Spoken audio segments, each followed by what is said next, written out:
क्या बिहार में नया विपक्ष आकार लेने लगा है? तो इसका जवाब हाँ में है। जीत के बाद प्रशांत किशोर दिल्ली गए, कहीं बैठ के हुई, लद्दाख गए, वहाँ कहीं बैठ के हुई, और इसके बाद बहुत सारे चीज़ों को फाइनलाइज किया जा रहा है। तो आज के इस कार्यक्रम में हम यही विश्लेषण करेंगे, क्या बिहार में एक नया विकल्प बन रहा है।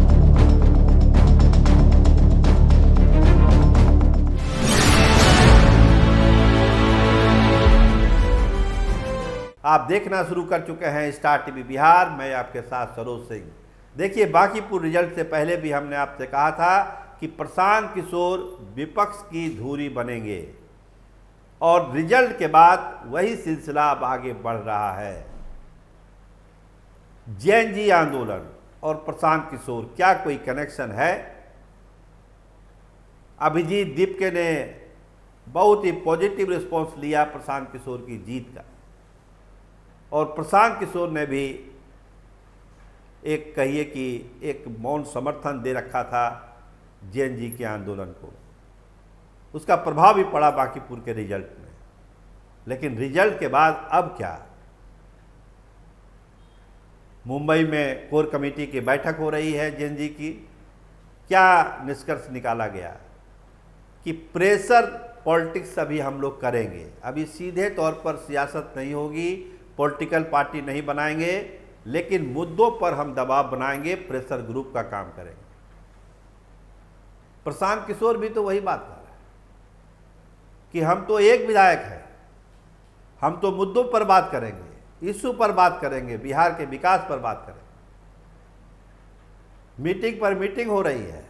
29 में लोकसभा का चुनाव होना है, 30 में बिहार में विधानसभा का चुनाव होना है। तो 29 के लोकसभा चुनाव में और 30 के बिहार विधानसभा चुनाव में क्या एक विपक्ष, नया विपक्ष देखने को मिलेगा, और उसके सारथी क्या प्रशांत किशोर होंगे? जेएनजी का आंदोलन बिहार में बढ़ना है, ये तय है। बिहार फोकस में रहेगा। यूपी चुनाव के बाद बिहार फोकस में रहेगा जेएनजीओ के लिए। पहले भी बहुत सारे कार्यक्रम होंगे बिहार में, क्योंकि जो एजेंडा तैयार हो रहा है उसमें बीजेपी के लिए और दूसरे विपक्षी पार्टियों के लिए, जैसे आरजेडी है, कांग्रेस है और तमाम लोग हैं, सबकी नज़र है जेएनजी के एजेंडे पर। और जेएनजी के एजेंडा में क्या है?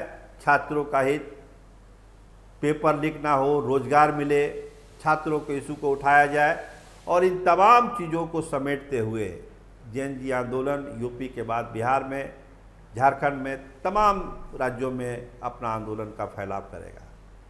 और बिहार की अगर हम बात करते हैं तो उस आंदोलन में प्रशांत किशोर एक सारथी की भूमिका में होंगे। तय है एक दूसरे का साथ लेना, क्योंकि अलग तो हम लोग रह ही नहीं सकते हैं, साथ तो रहना ही रहना है। तो प्रशांत किशोर यही मैसेज दे रहे हैं, जेएनजी के लोग यही मैसेज दे रहे हैं कि देर सवेर तो हम लोगों को एक मंच पर आना ही है, क्योंकि इशू एक है, विकास का इशू है, छात्रों का इशू है। तो जो जेएनजी का इशू है वही प्रशांत किशोर का ही इशू है, तो साथ तो होना ही होना है।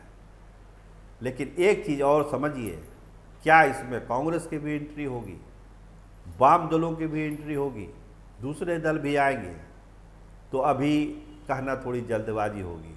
लेकिन जो कांग्रेस के लोग हैं, वाम दल के लोग हैं, वो ये जरूर चाहते हैं कि एक नया विकल्प बने, माइनस आरजेडी एक नया विकल्प बने, जिसमें प्रशांत किशोर की एक अहम भूमिका हो। और इसी के लिए कांग्रेस के कई बड़े नेता माथापच्ची कर रहे हैं। प्रशांत किशोर की तरफ से अभी कोई उस तरह का इनिशिएटिव नहीं है, लेकिन देर सवेर जब यूपी का चुनाव होगा और आम चुनाव होंगे, उसमें आपको कहीं ना कहीं एक संकेत देखने को मिलेगा कि चीज़ें किस तरह से गोलबंद हो रही है, और एक नया विकल्प बिहार में और देश में आपको बनता हुआ दिखेगा।